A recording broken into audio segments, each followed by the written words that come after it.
Welcome to the United States of America podcast. I am your host, Neethi Bali, and we are broadcasting live from the Food Church here on North Carolina.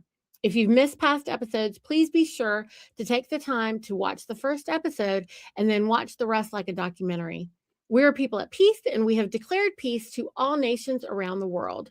This is not a marketing or a promotional channel. We are shining a light on knowledge that is being hidden from you, and we are sharing the truth about your birthright and your inheritance. We have moderators who are assisting in the comment section, so be kind and self govern. And if you have any questions, please put them in all caps and only enter them once per show.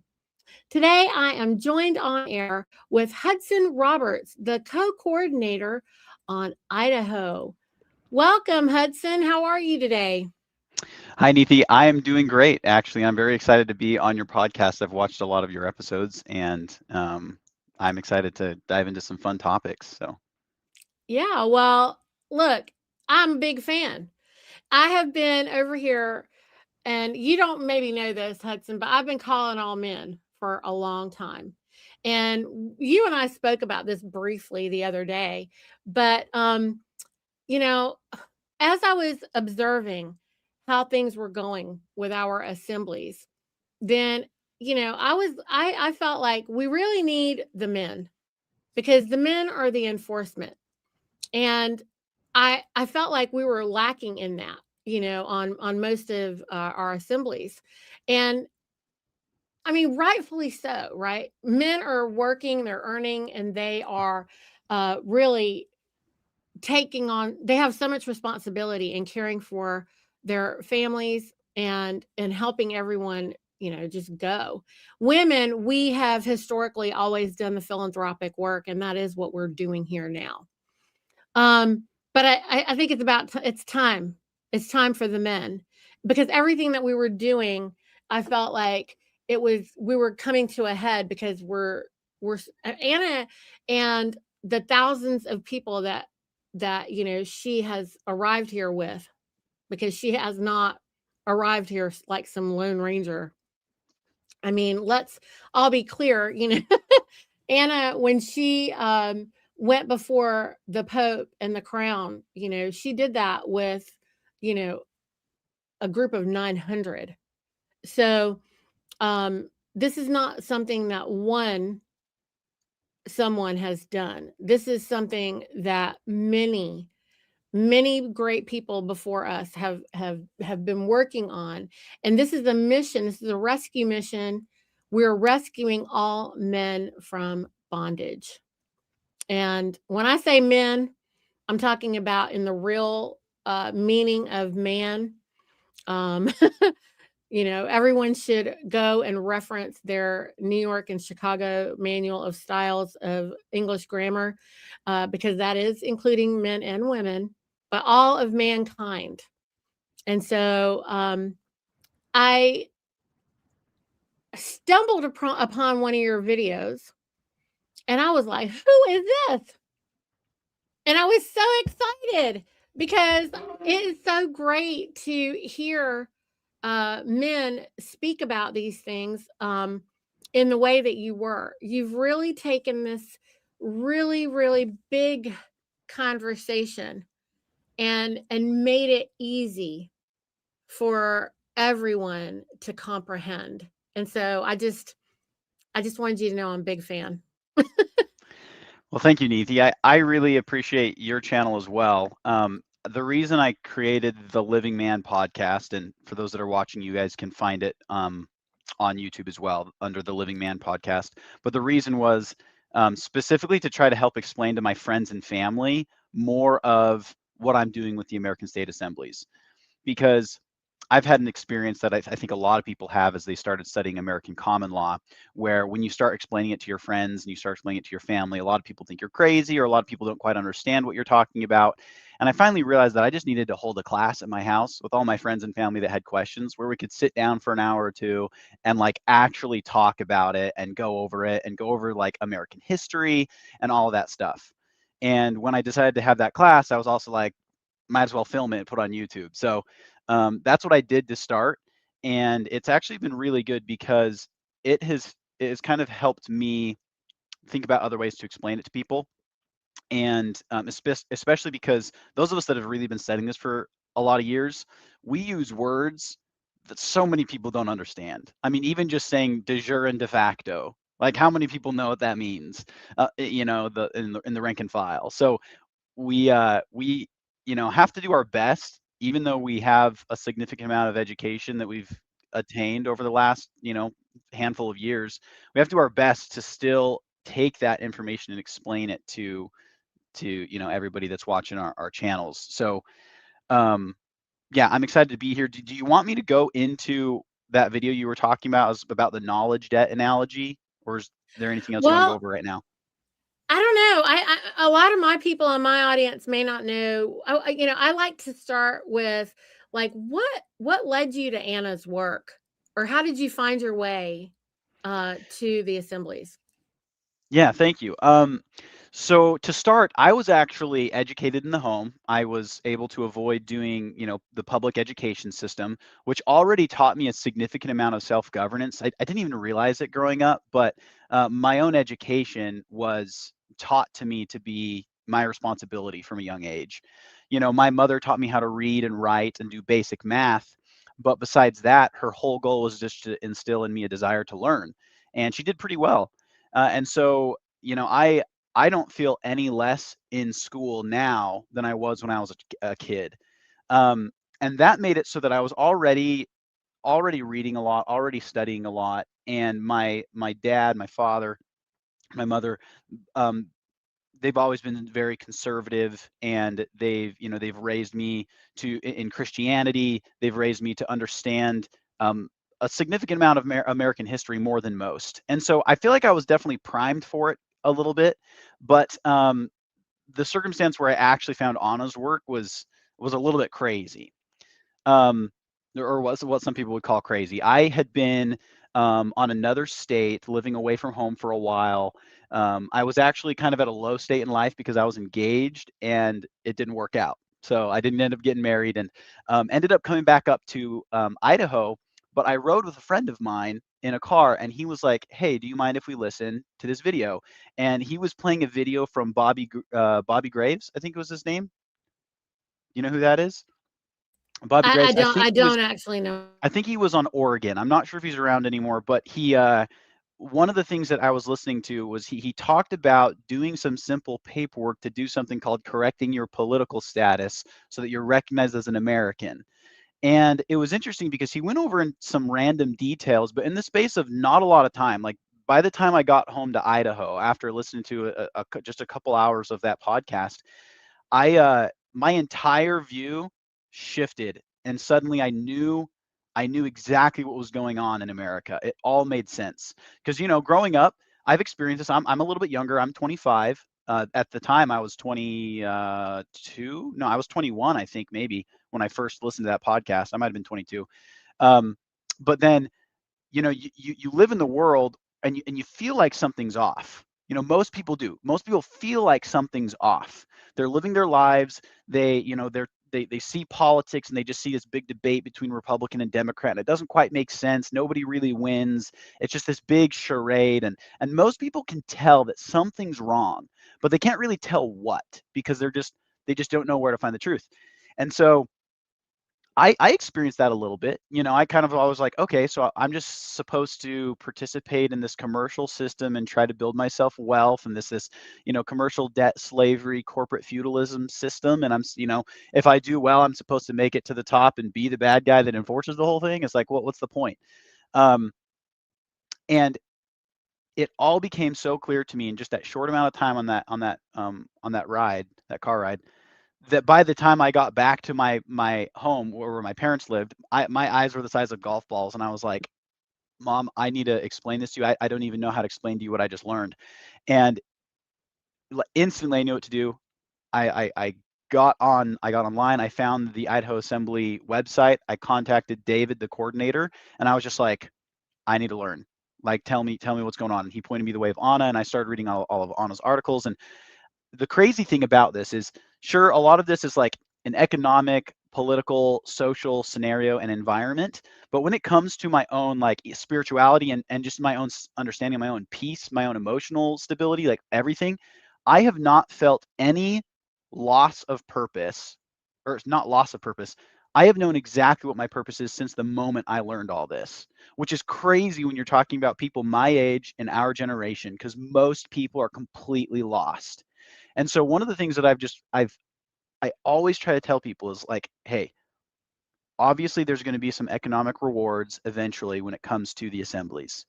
But the biggest reward you're going to get is the peace that comes from knowledge of the truth. And that alone is worth all of the efforts that we're doing. And so, anyway, that was a long way to say that. I hope that wasn't too long winded. No, I mean, first of all, the gold doesn't matter without the freedom. And I really, really hope people comprehend what I'm saying. The gold matters not without the freedom. And right now, um, first of all, I'm just excited to meet 20-year-old men who are interested. And honestly, I said this to you before when you and I first spoke. You guys, you are the crystal children. Okay, you came here for this time. You were prepared for this, and in fact, I finally did finish your series, and I heard what you were saying about your episode 6, um, and you even are saying what part of it is that you comprehend or your age group comprehends. But the difference between you and your age group is the fact that you do know how to do the thing.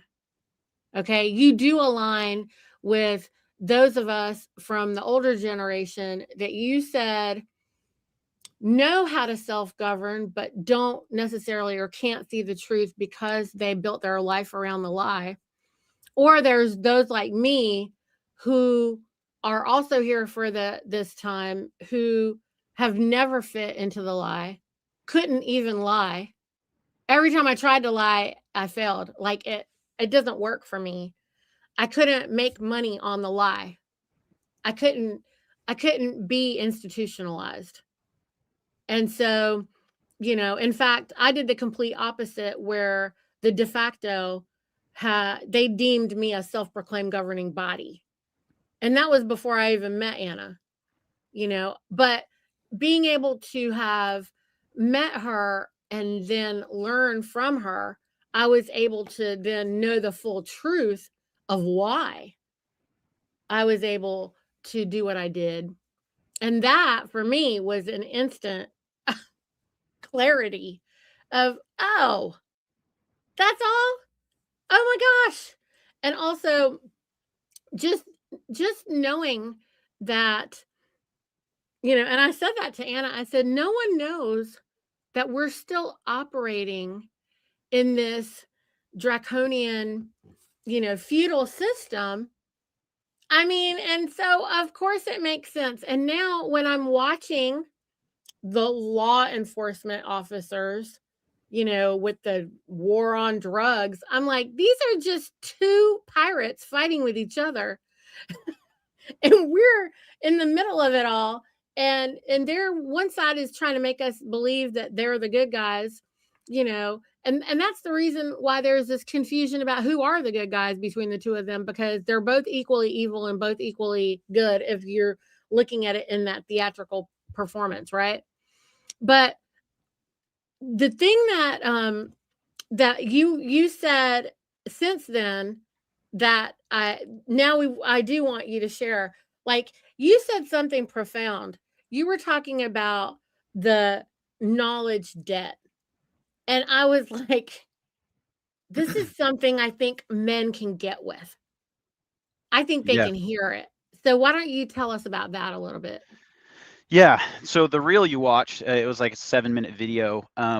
I This is a concept I had started to learn because I've had a lot of friends that were raised in the public education system, and not only were they not only because of that did they have some belief sets that I just recognized were just inaccurate to actual reality, but I also recognized it in myself that even though I was raised in the home and educated in the home, I had a pretty good method of self-educating. I was still very much influenced by my social life, very much influenced by social media, very much influenced by entertainment, video entertainment, specifically like Hollywood and movies and TV, all these things that are designed to get the end user to think a certain way. And I started realizing there was a significant amount of unlearning that I had to do before I ever was able to grasp the situation, how it actually sits in the real world. And so I was thinking about that in regards to economy. When I was a little bit younger, I had a good friend. His name was Terry Richards, and he was starting a business, and he was inviting me to come participate and work for him and everything. And he was giving me some life advice. I was pretty young. I was looking for mentors, and one of the things he told me, he was explaining to me that, a lot of people will try to live it up when they're young, and instead of just doing the hard thing to make a little bit of extra money so you can start your life out not necessarily in a hole. And he said to me that most people start their lives out in a hole, um, specifically like with debt of some sort, or they're at least broke, and so they're not usually able to start off life making good financial decisions. And so he was talking about this economically, obviously, and there were some principles involved, and we could dive into that. That's not what we're talking about right now. But I remember, what I came to realize is that same principle of debt, or starting off in a hole, applies to knowledge. It applies to the mind. It applies to intellect. So a lot of people have these beliefs that, given the context of the lens they're looking through, make it so that they can't perceive the rest of reality. It's blinding them, if you will. And if you think of debt as the concept of having to pay something down before you can ever build up a savings, then a significant amount of the propaganda and the education that comes from the de facto is knowledge debt, because it has to be unlearned before you're capable of learning things in the proper context. Just a little example of this is Abraham Lincoln. Okay, I was raised as patriotic as you could be. I was raised to, the 4th of July, I was wearing the American flag as a cape. I was so into America and everything that entails, right? And one of the things I realized when I was started studying American common law is certain things that the Lincoln administration did that were actually totally terrible. But being raised, in America, even though I was homeschooled, I was taught to believe that Abraham Lincoln did everything perfect. Honest Abe, he was just like this great guy. I read a lot of books. I have a lot of his quotes. I thought of him as just like this hero. Um, and so one of the things I had to unlearn was the idea that any given person in history is either just totally good or totally bad. That usually there's a little bit of a mix of both, and usually the victor writes history. And so I had to start unlearning certain concepts and certain ideas. With Abraham Lincoln, for instance, I had to come to realize that some of the things that his administration did, including the 14th Amendment, as well as the public slavery that came about after private slavery was made illegal.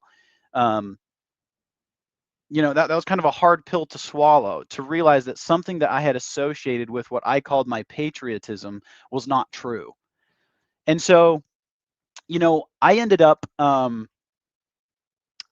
recognizing the difference between um, the propaganda machine and authentic sources. And I realized that you can't perceive history through someone else's eyes. You have to get to the source material. For instance, I remember when I was a kid, they said something like, some of my friends were like, "Hey, we just got new history books." I was like, I was not in public school there. I was like, "New history books? Like, you mean just like a reprint because your other ones are getting old?" And they were like, "Oh, no, no, no. Like, they're new ones, like newly written." And I was like, history changed? Like, well, why do you need new history books? And so one of the things on the Idaho Assembly, we encourage everybody to do this, and we actually study this on our journal assembly, is the the journals of the First and Second Continental Congress, which is like literally the minutes of the First and Second Continental Congress and some of the minutes and the things that their assemblies put together. And so you're reading the source material and you're not reading somebody else's take on it. And so that was one of the things I've loved about Anna von Reitz's writings is she's going into actual history, and she's not just going into like the propaganda history that's produced in these, big textbooks and put into the public school system. But that was kind of the knowledge debt analogy, is that there's been a significant amount of things that we've built up that needs to be paid down, that knowledge needs to be unlearned before you're perceiving the world through the proper context so that we can start doing the work that we're doing. And that's a tough thing to do. And so, sorry, I'm going on, I'm talking a lot here, but I have one more thing to say and then I'll shut up for a minute. There is a difference between what you actually know and versus what you only think. We have a social environment, and it gets worse in little niche environments like specific religions or schools or something. But generally speaking, as a society, we have an environment where it has become socially rewarding to know things that you don't actually know. Or it's become socially damaging to not know things that you should know. And so we have an environment where a lot of people will claim they know something that they don't actually know. And so the way I break this down is when it comes to everything in your head, you don't actually know something unless you know it to the level that you know you exist. Because if you don't know it to the level that you know you exist, then you don't actually know it. Now, you might think it or you might believe it. And is there a place for that? Like, yeah, there's a place for thinking things, out of everything that you perceive. You can make certain assumptions based on the data that you have, and something might be accurate. 90% of what you think might be accurate, but that doesn't mean you actually know it. And if you're actually perceiving, or if your pursuit is to gain all truth, right, and understand truth in general, then you have to have a method, right? You have to be able to be humble enough to recognize that some of the things you think are not accurate to reality. Again, Mm-hmm. some of the things you think are probably not true. And so you have to have the humility to differentiate in your mind between the things that you know to the level that you know you exist versus the things that you only think. And then you always have to be taking that pile of things that you think that you don't know to the level that you know you exist, and you have to question it constantly and continually compare it against new data that you're receiving. And I've noticed that this is a process that most of society has been mentally trained out of doing, to where everything you think has to be what you know. And so people can't gain more information because they don't know how to sacrifice information that's incorrect that they've attained. Anyway, I'll pause. That, what you're talking about, Hudson, is the linguistics theft. Okay. So, what you're experiencing is something that our generation knew better. And for I don't know what reason, even our generation and our parents before us somehow have been talked out of on a large scale. I'm not saying that there are not still a few people who can agree with what I'm going to say next, okay? But a vast majority of people have been systemically uh, talked out of, or brainwashed, or mind controlled out of remembering the truth aligns with morality, okay? And lies align with immorality, and morality is objective. It is not relative the way that the orthodoxy or the corporatocracy wants all of you to believe at this point. When I say you, I just mean the future generation, right? The young people today. They have created so much chaos and confusion because that is the way the corporatocracy operates, okay? And what they want is everyone to forget language, which is the reason why I had to start with the Chicago or New York Manual of Styles and explain to everybody that when I say he or calling all men or whatever, I'm calling all the people, actually, essentially. Um, Funnily, I offended too many people by doing that, but the men are the enforcement, okay?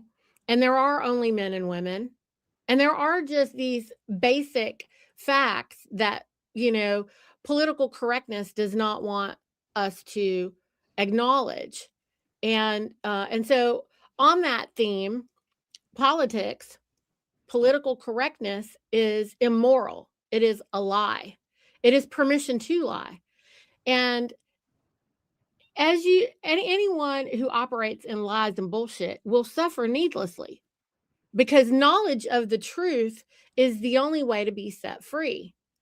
Can And I, so, sorry, can I add to that real quick? sure. So I was talking to you the other day, and I think this would be great for your viewers, but I said to Needy that that truth shall set you free. And she corrected me. She said, well, knowledge of the truth shall set you free. Because it's true, the truth exists, it's out there, but to ignore it does nothing for you. So it actually requires us to go and find it, to go and utilize it, and to understand it. Comprehend it, because we need to learn language again, because when you're understanding things, then you are standing under them. And we don't understand. I don't understand the words coming out of people's mouths. I comprehend things, but we don't understand. And this leads into our ability to communicate with the corporatocracy. They have trained us to use this false language, because if we don't know what the words mean, we don't know any better. But ignorance of the truth is no excuse. Ignorance of the law is no excuse. And so that is the reason why, if you do not speak in proper English, and like, just think about what they're doing here with, the corporatocracy. They want everything to be abbreviated. They want everything, they are promoting slang. They are promoting all of these various dialects, and they're teaching people not to speak proper. Like on India, I'm from India, okay? I mean, I'm from India, but I'm American. I was born and raised here. But in India, what they're doing is they don't want anyone to speak Sanskrit. So they created Hindi and all these, hundreds of languages from Sanskrit, just like they've created hundreds of languages from Latin, right? But these ancient languages of Latin, Sanskrit, and other languages, they have a specific frequency that actually hold power. And when you use that language, it is a frequency that creates worlds. And they don't want anyone to know about that. And this is what you young men need to know, because we don't want to, like, what they want to do is erase those languages. They want to say, that's a dead language. Why should we care to know that anymore? No, these are the languages that create worlds. We should want to know them. They're trying to say that right now about Sanskrit on India, but all of the prayers, all of the religious texts are in Sanskrit. And so they aren't going to be able to get rid of it that easily. But it's the same thing for Latin, if you really think about it. And so one of the things that Anna is doing is educating us on the difference between Latin and all these various languages, and teaching us real American English, and the difference between American common law and just rando common law, because common law is common anywhere that it is, and it's different on every nation and on every county and on every township, right? So all these things matter, and it's really important. But the number one thing that we have to get everyone back on track with is that morality aligns with the truth, and immorality aligns with lies. And anybody who's walking the line, the fair and balanced people, that is 100% immoral, because you cannot be warm. You have to be hot or cold. You have to be yes or no. And so it's not true that there's anything besides a man and a woman. And if we allow people to speak these lies before us, we will suffer needlessly for it. And so we must acknowledge that. And as a young man, this is important for you to know, because you guys have to carry this forward. And so, I applaud you for the research that you do, and for reminding everyone that we're never not learning, and we're never going to stop learning. This is an expanding universe. This is an expansion universe. There is nothing for us to do but to move forward and to continue to grow and learn. And anybody who, they want you to believe, oh, well, when you graduated, you're done.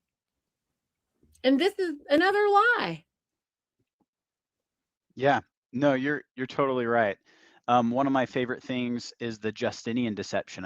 I'm sure you've Yes. read that, but it goes into like the all caps and everything, and the hidden language. And one of the things that I've come to realize, and I tell people this all the time too, is that a contract is only enforceable in the language in which it was written. And so when you have languages that don't actually exist, like the Dog Latin, the all caps made, to follow English grammatical standard, but isn't English characters properly used, then you're completely breaking apart the whole concept of contract law in general, and it just makes things messy. But to go back to what you were saying about truth, and I think I read you this quote. I'd love to read it right now. This is from Ayn Rand in her book Atlas Shrugged, and it says this: "The man who refuses to judge, who neither agrees nor disagrees, who declares that there are no absolutes and believes that he escapes responsibility, is the man responsible for all the blood that is now spilled in the world. Reality is an absolute. Existence is an absolute. A speck of dust is an absolute, and so is a human life. Whether you live or die is an absolute. Whether you have a piece of bread or not is an absolute. Whether you have whether you eat your bread or see it vanish to a looter's stomach is an absolute. There are two sides to every issue. One side is right and the other is wrong. But the middle is always evil. The man who is wrong still retains some respect for truth, if only by accepting the responsibility of choice. But the man in the middle is the knave who blanks out the truth in order to pretend that no choice or value exists, who is willing to sit out the course of any battle, willing to cash in on the blood of the innocent or to crawl on his belly to the guilty, who dispenses justice by condemning both the robber and the robbed to jail, who solves conflicts by ordering the thinker and the fool to meet each other halfway. In any compromise between food and poison, it is only death that can win. In any compromise between good and evil, it is only evil that can profit." But that goes along with what you're saying, that ultimately there is morality and there is immorality, and there's what is true actually factually, and there's what is not true. And this is as simple as recognizing that you exist. Like, think about it. Do you exist? And that this is really the only, there's been philosophers that talk about by the end of their lives only realizing that the only thing they truly know is that they exist. But that is sufficient enough to recognize that morality exists. Because if you can comprehend that you exist, shocker, you can comprehend the value of life, because Hmm. you will find that you can experience peace, you can experience joy, you can experience pain, you can experience hurt. And unless you're looking for hypocrisy and a suicidal method of existence, then you will come to realize that all life has value and that it needs to be given the same respect that you would want yourself to be given. And that's where morality comes into play. That's where natural law comes into play. That's where the do no harm, the highest law of heaven, comes into play. It is not a long process from recognizing you exist to getting to recognizing that morality exists. That's where they want to confuse you. Like, is there a God? Is there a creator? Do you even know? They want you to be confused. They don't want you to know anything. They want you to believe it's not possible for you to know. This is nonsense. And we should all be able to powerfully say that. They want to make you feel uncomfortable saying that you know something.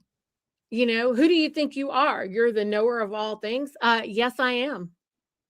Yes, I am. I am who I am. And I know, I mean, you have the ability to know whatever you want to know because you can find it, right? Yeah, if it's true and it's real, it can be studied and it can be comprehended, right? The Correct. One of the things I say a lot too is everything that is true is just as true as everything else that is true, and everything that is false is just as false as everything else that is false. Correct.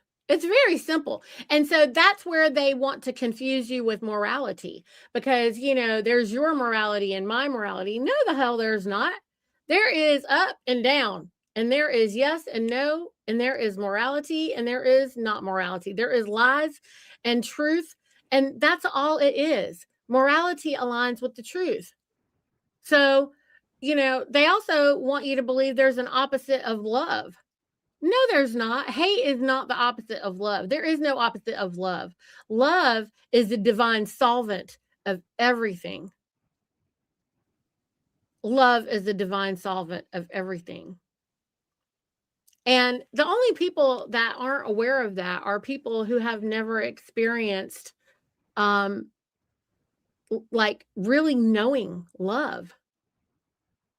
And once you actually experience it, there is nothing that you can't walk through, like I've said before, we were forged in the fire. I've lost a daughter and I've been through a lot of things, and a lot of people feel like, oh, she's like mentally unstable because of that. No, that is a medical mafia nonsensical bullcrap. Okay. I've taken responsibility for what happened, and I know what my part was in it. And I also have forgiven myself for it, because we can't know what we don't know. But once you realize what is happening and what they're doing and how we're participating, and then you decide, oh, I'm not doing that again. I'm not doing that anymore. You know? And then I don't have to wonder anymore, Hudson, right? Don't you think, like you said, you told me that when you were learning this, it was as if you were having a massive download. And I know what you're talking about because I have had that experience as well, where it's all of a sudden like, oh my gosh, everything is so clean and clear. And then when you can accept that, then there is nothing to be upset about anymore. Once you know that there is nothing that you cannot know, I mean, you might need to research it, you might need to look, but you know that you can find it. You know that if it's real, it can be found, right? Like you just said. I mean, we're saying it a whole bunch of different ways. But once you have that knowing, I mean, would you agree or disagree that it makes it easy? There's nothing else more to argue about, because we just know everything's going to be, I mean, there's nothing serious going on here. We realized that people were hiding things, and now we know we can find it.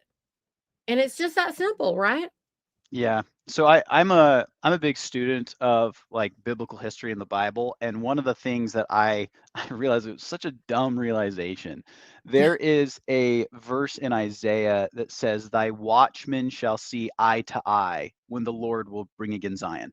And I'm not going down like Christian theology or anything like that, but one of the things that I realized is I was sitting there at one point reading that scripture, being like, "Who's the watchman? Like, who are they?" Because I was coming from the incorporated mindset of thinking of in terms of titles, like, oh, the watchman is a title or an office, instead of realizing that, oh, those that watch. The watchman is just those that watch. And when I had that recognition, I was like, oh, so those that are looking will see eye to eye, because those that are looking will know because we looked. Like, it's that simple. And it's not as, I don't know, it's not as confusing as the world makes it out to be. We come from this incorporated mindset, and you kind of touched on it before. I mentioned this in my video, about how there's a difference between the generations, right? The older generation, my parents' generation, tends to be more capable of self-governance. They're better at doing things. They're better at, like, I guess, taking a grip of their lives and moving it one way or another. But they tend to have a hard time seeing the truth of things, because they've, like you said, built their lives on the lie. Or they've smelt the dead body in the closet for a long time, and they've ignored it to the point that they don't even want to come close to addressing the issue because it's just gotten worse. Um, Whereas my generation, for the vast majority of them, you start talking about these things and it's like, oh, yep, that makes sense. I've seen it. It makes sense. It all clicks. But then they're like, okay, good, let's do it. And then they sit there still.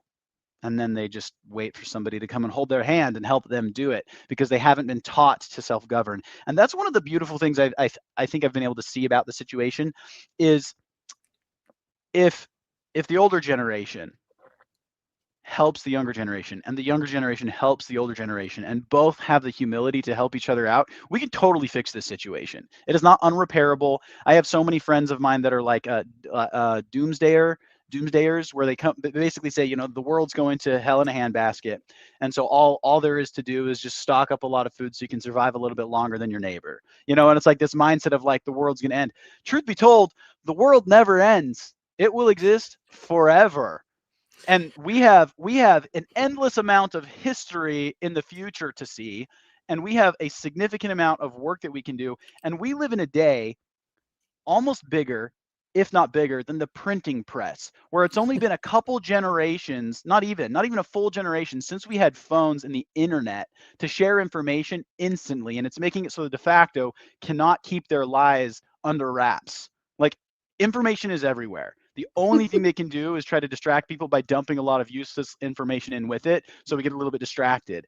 But if you know how to look for what is true, and you've had the experience of recognizing that, yes, there's truth, then it becomes crystal clear, and there's really nothing, like you said, that you can't come to comprehend.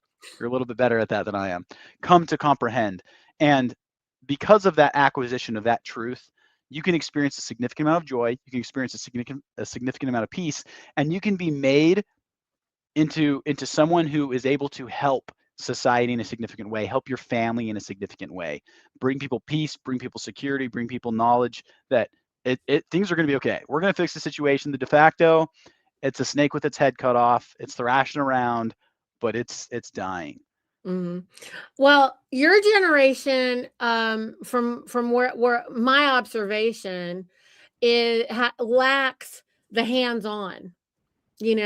I'm not saying that all of you, like, you obviously know, okay, and you know how to get in there and get it going. And if we can figure out a better way to get my generation and your generation to remediate these couple of things. Your generation, the majority of the people, wouldn't you say, they were so helicoptered that they haven't actually made the scrambled eggs. They've only watched the video, okay, or whatever it is, right? And but there's very few of them that were allowed to touch the stove and get burnt, right? And whereas our generation, we were playing with the fire all the time outside. Nobody was supervising us at all. We have all the scars and all the side effects to as evidence to show that we had those experiences. But and so we come a little bit harder, right? And so yeah, I mean, because we're able to fail forward at some point. I think that we were just stuck because we were like, no matter how hard we press, we can't break out. And now we've come to a moment where we've found the solution. And for us, we're still, like, a lot of the people of our age are still trying to figure out, how do I break through? But I got to disentangle from, this web that we're more bound in than you are. Look, as a 20-something-year-old, you hardly have any credit or anything going on. And as someone who's already like, we like, my people my age have grandkids, right? So we actually have an estate. So we have to be a little bit, as it is bound, it must be unbound, right? We have a whole lot more things to unbind than you do. We have a whole lot more at risk than you do. And we also are more fearful of not making it to, when GFG opens or whatever. You follow what I'm saying? But if we all get together, like what we've done, my husband and I, we made a deal with our progeny. Because I have a son who's your age, okay? Well, he's a little bit younger, but he's around your age, right? And so my daughter is just a little younger. And we made a deal with them. We asked them, we said, okay, you can follow this path because we unschooled and homeschooled our son and daughter as well. Okay. And so we told them, you can follow this path that we're on. We want to buy some land because, I'm first generation born here, right? So my parents came here with nothing. And so they just got to the point where, okay, well, they stabilized us here, right? But we need to get the land, right? So I told them, I said, we can buy land as a family and we can work various enterprises on the land. And we went over all the benefits of that. I gave the example of the traditional American homestead. This is how America was before it was industrialized, before the 20s. In the 20s, what they did was they passed this thing called the Flexner Report. That was by Rockefeller and the Rothschilds. They put together, this man named Flexner did a report where they centralized all the systems. Okay. And this is all to centralize it around banking. But before that, we had tradesmen. We had skilled tradesmen. America was built on skilled tradesmen. There were no banks because what they operated on was guilds. And so they didn't need banks. They operated on guilds and they operated with their word. This is something people need to study, okay? And we can get back to that. Because when you have skilled tradesmen and they're trading things, then skilled tradesmen only have to work as much as they need to earn whatever it is that they need for themselves, which whatever you might need just for yourself or your family is really not that much. And so you don't have to work yourself to death for that, And we just, that's where Anna's trying to get us back. She wants to get us back to where our land is ours before we were usurped. There's no reason we should be taxed on something that's ours. And so Yeah. we just, what we need to do is get everything back to what is simple and get back to honor. Yeah, no, you're absolutely right. The property tax is, I say this to my friends all the time, is the root of all evil, but it actually is, because every bit of the corporate structure rests on all of the people that support it, right? And so if you create something like a property tax, what you're doing is you're making it impossible for people to live outside of your commercial structure. If you have the ability to own land and it won't be taken from you because it's your land, you can live off the land. You can live outside the system. You don't need very much. Like you said, you need, food to eat, which most of it you could probably grow. And so that's one of the amazing things about what Audubon Rights is doing, and about the Global Family Bank, and making sure that we have our assets claimed, and making sure that it's set up so that, it's really weird. I've had a lot of people kind of hate on me a little bit for doing what I'm doing. But it's weird because there are also people who claim to be like super conservative and American, and they'll even talk about how corrupt the government is, the de facto government, and how it's going to collapse and it's all going to go downhill. But then it's like, the moment somebody is like, okay, that being the case, let's do something about it. Let's set this up. Let's make sure that we have our paperwork in order so that when the de facto fully collapses, there's someone there, to make sure that the entire economy doesn't collapse. And so that's one of the things that I've loved about Audubon Rights' method and everything. Can I read my poem? I want to hear that, but may I make a comment about what you just said? Yeah, go for it. So what you're referring to is the moral outrage. And this is bullshit, okay, y'all. So the moral outrage of, because they built their lives on a lie. These conservative people that you're talking about are the ones who believed in the lie, built everything on the lie, and now they are they're kind of angry that Anna they are feeling, they're receiving this truth as us calling them liars. And that's the ego. It's an ego problem. And what they need to be able to do is get past all of that. That ego, the reason they have the ego is it is a mask. It is their guard It is what they built around them to protect themselves from all of the abuse of the masters. And what we need them to be able to do once they get their guard down, they're not going to get their guard down that easily, okay?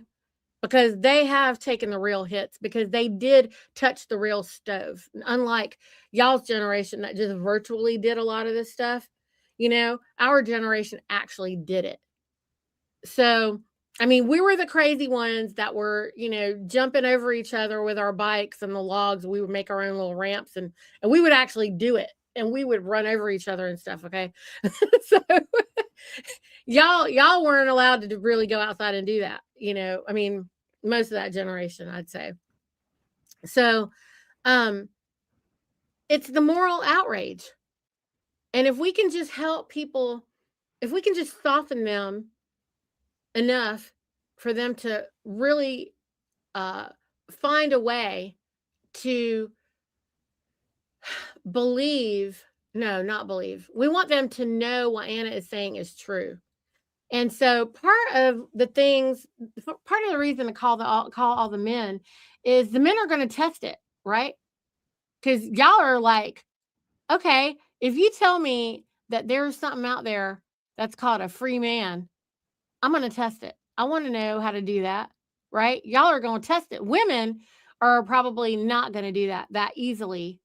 Most of the time women are like going to weigh it all out and like really be sure. And, but the guys are going to just jump in the pool and be like, okay, let's just test it. Right. And so it's time to just test it, because the more men that test it and realize, ooh, that works. What that Anna lady was saying, it actually works. And so those of us who have experienced that, we've tested it and we know it to be true. Well, how do we get other people to feel comfortable to get into the pool and stop asking us, what does it feel like in the pool? Because I can't tell Yeah. you what it feels like in the pool. You need to get in the pool. I have a good friend. He's actually the justice on the Idaho Assembly. He said this, and it's a good analogy. He said people are in a burning house, and they're asking those of us outside of it to prove to them that there's water outside. It's like, you're in the burning house, get out, And the going back to the That is such a generation, good one. That's yeah, such a good one. it's a good analogy. The reason, or going back to what you said about I guess the pride that comes in a lot of the people that have drank the Kool-Aid and are all about the U.S. Corp and everything. I think one of the biggest ways that people can start correcting their status more is once they just realize the substitution scheme, the bait and switch, because it's not bad for somebody to be proud of their country. Everything that they think that they're rooting for on the 4th of July when they're, saluting the flag and everything, all of the things that they actually think is moral and good, or what they call patriotic, all that stuff exists naturally. Your family exists naturally. Your countrymen, they exist naturally. The founding fathers, what they did, that actually occurred. The Constitution of the United States, the multiple constitutions, the Declaration of Independence, like that happened. And the corporate structure, they tried to get you hyped up on that, what they call patriotism, and then they just redirect it into their business franchise. And so it's not Yeah, about us trying to it's get a them to fake. let go of what they call patriotism. It's not about them trying to let go of that. It's about helping them recognize that everything that they actually care about, all of those things that you think that you're supporting, that exists outside of that U.S. corporation that's taking your sons and daughters and sending them off to mercenary conflicts, sold as cheap mercenaries for foreign interests. And so that's one of the reasons I wrote my poem, actually. So this might be a Okay, good let's segue, hear but the poem. Yeah, yeah. yeah, so I wrote this relatively recently after not recently, but after I corrected my status. So it's called The King or Slave. Here is a man who is not a slave in the land of the free and the home of the brave. He was born in America, where he lives like a king, and he honestly believes he can do anything. Nobody tells him what to do, except for some leaders he listens to. After all, he is not a slave in the land of the free and the home of the brave. And besides some taxes he's compelled to pay, he does what he wishes from day to day. He gets to decide what he thinks is true and support the causes he chooses to. He is grateful he is not a slave in the land of the free and the home of the brave. And for the love of money and stuff to buy, he'll work all day long and sometimes he'll lie. And he'll be content without ever knowing where the fruits of his labors end up going.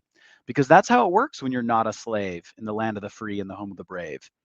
So he'll follow their statutes and follow their codes, believing his taxes are building the roads. And he'll be happy, though he's never known what freedom is like because he's never been shown. He honestly believes he is not a slave in the land of the free and the home of the brave. And although he believes he's truly a king, he needs a permit for everything. A permit, a license, and registration, or the fear of a fine or of a citation. Yet he goes on believing he is not a slave in the land of the free and the home of the brave. So without ever thinking what his taxes support, and because no one wants to fight it in court, he'll go to church and worship God, and then go to work and add to the fraud. But it's no sin because he's not a slave in the land of the free and the home of the brave. So to you, my friend, I pose this riddle. Is this man free, or is he free just a little? What few people know and what fewer will see is a slave will be happy as happy can be, as long as he thinks he is not a slave in the land of the free and the home of the brave. So regardless his knowledge and regardless his age, he refuses to acknowledge the walls of his cage. No matter how high the walls are risen, he will never say that he is in prison. He is convinced he is not a slave in the land of the free and the home of the brave. So to you, my brother, I issue this call. Do it for you and do it for all. Abandon your comfort, abandon your ease. Come break loose those that are seized. For there is a way to free the slave in the land of the free and the home of the brave. Assemble yourselves and answer the call. The de jure will live, the de facto will fall. Shake off the lies that keep us bound and create a land where freedom is found. With the Creator, we're destined to save the land of the free and the home of the brave. I did hear that. I do remember it now. Do And you? it Okay. is, yeah, nah, it is so good and it's so true. So, goes back to those who do not operate in the truth will suffer needlessly. I mean, this is the mentalism. You are projecting your thoughts and creating them. And so if you're lying, that's what you're projecting. And the universe is like, no, brother, try again. Nope, try again. Nope, try again. So you could have an entire life of just nope, try agains, or you could just get on with it. And the thing that's so interesting is um I find that maybe at the beginning I felt like I was sacrificing something, but it's more of a sacrifice for me to try to go back to that nonsense. I'm not going to do that. And it is kind of a pain to get pulled over, have to explain a little bit, have to deal with whatever. It's a lot of administrative work. It's a lot of paperwork. But I'm right here doing the thing. And the more that we're exercising it, and the more that we're noticing it, and the more that we are proclaiming it, and the less that we're participating in the theater, and the less that we're allowing them to walk in some power that we gave them, that is the only way to make this stop. You cannot stop, you can't put the fire out of this burning house if you don't stop feeding it. Why do you guys keep putting the logs in the fire? Why are we putting our energy into it? I think this is Yeah. a good place to wrap, Hudson, because look, friends, me and Hudson wanted to have a few episodes where we are discussing things from this kind of different perspective. I know that he has his channel where he's doing things, and I have my thing where we're doing, but there's a few things that we feel like are overlapping. But what do y'all think? And what do you think we should call it? Because we were kind of talking about this a little bit. Um, because we got to bring the people together, the different age groups, the different walks of life. Yeah, the convenient thing about this is, I mean, Needy, you've been involved in the American State Assemblies a little bit longer than I have. I corrected my status back in 2022. And so, but I'm young enough that like I have the words to explain to people my generation, like what we're talking about, and they kind of understand it a little bit more. Yeah. And a lot of people for some reason, most people aren't that studious, and most people don't want to watch, you know, an old person talking, for lack of a better way to say it. And so one of the things that I've really loved about learning as much as I have is I've been able to help teach it to people that otherwise wouldn't have been able to hear it. Yeah. And Needy, your channel is awesome because of its focus. It's the United States of America podcast. It's like that's the place, even just its name. So yeah, audience, let us know what you guys think we should call this series. Obviously, this is the first one. We'll go on doing more of them. I'm excited to keep talking to you, Needy. Needy. Sorry, I say your name wrong. The worst. Um, but yeah, I'm super We're excited. just And I'm getting to very know each grateful. other. It's okay. We're going to get it. We're going to get it together. Yeah, that's wonderful. It's Thank you, Tom. I really appreciate you making the time to do it, Hudson. I know how busy you are. Look, all the men out there, you guys, any effort that you make to help us get this off the ground. It's going to take the men to help us. We got to work together. The men and the women, we have to get it together, and we got to pull together. And we need people to have more experiences, more demonstrations of the success of how it is to operate as a real American. Because the more Americans that start walking and talking and exercising the actual freedom that comes with this land and soil, the the more of an impression that we can make, because the remedy is the truth. The remedy is to walk on it. The remedy is the demonstration of it. Okay, it isn't going to be the bank, because even if the bank opened tomorrow, it isn't going to demonstrate to the de facto anything. All it's going to do is create more problems. It's going to create more problems because there's somebody ready to usurp us and usurp the bank any second, all the time. How Think about it. If the bank opens before the people are standing, before the men are up standing, before the men know how to walk and talk and be American, how is that going to work? I want a man to explain that to me, please. Yeah, it won't. It won't. People have to understand common law first, and American common law and American history. When I tell people about the assemblies, I don't even mention the bank thing.